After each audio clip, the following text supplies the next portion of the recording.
लेकिन नाज़रीन, पाकिस्तान में एक जज साहब ने फरमाया था हाई कोर्ट के कि 2023 स्याह तरीन दिन है अदालत। मैं कहता हूँ सहाफत का स्याह तरीन दिन 2023 है। डिक्टेशन ये होती है, ये खबर चलाओ, ये ना चलाओ। नवाज इमरान खान को तो दिखाना जुर्म हो गया होगा।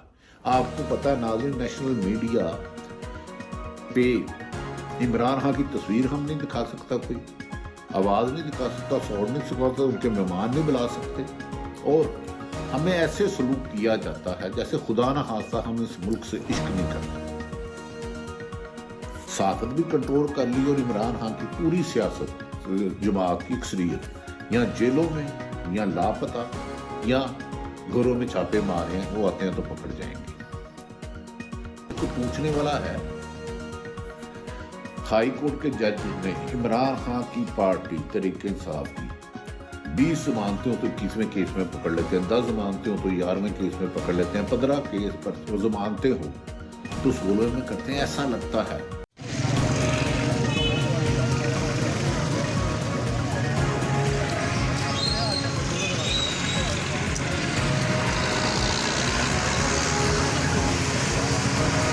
बिस्मिल्लाहिर्रहमानिर्रहीम।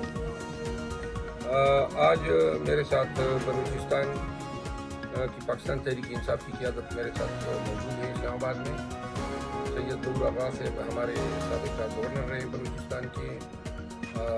सालार खान हमारे जनरल सेक्रेटरी हैं पाकिस्तान तहरीक इंसाफ बलूचिस्तान सूबे के। बाकी जो पीछे खड़े हैं ये तमाम अहदेदारान हैं पाकिस्तान तहरीक इंसाफ के सूबाई। आज हमने बलूचिस्तान में कन्वेंशन के हवाले से गुफ्तगू सुनीद की और ये फैसला हुआ है कि बलूचिस्तान के कन्वेंशन का आगाज़ हम इसी माह 8 दिसंबर से कर रहे हैं।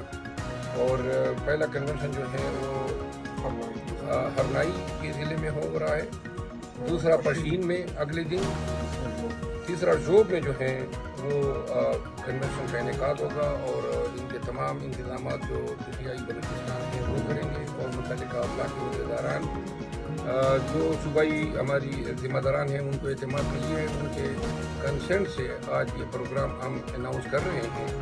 मैं बलूचिस्तान सूबे के तमाम वासियों को ये अपील करना चाहता हूँ कि बलूचिस्तान हमेशा जो है ज़ुल्म सितम और पसमानदगी का शिकार रहा है, और इसकी वजह ये है कि हमेशा इक़्तिदार में ऐसे लोगों को चुना गया है और लाया गया है जो ना कभी बलूचिस्तान के साथ उनकी कोई हमदर्दी या कोई उनकी बलूचिस्तान के हवाले से जो एक्सप्लॉयटेशन या इस्तेसाल है।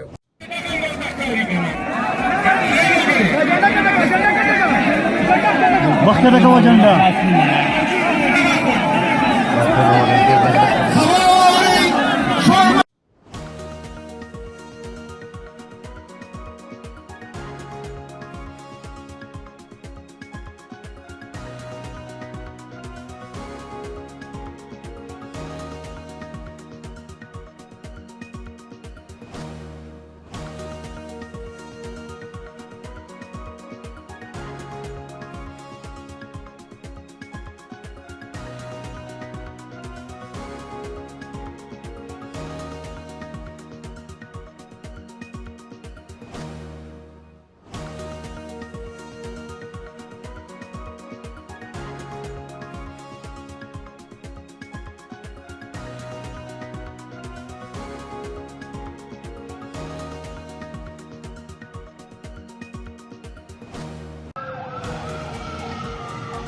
on,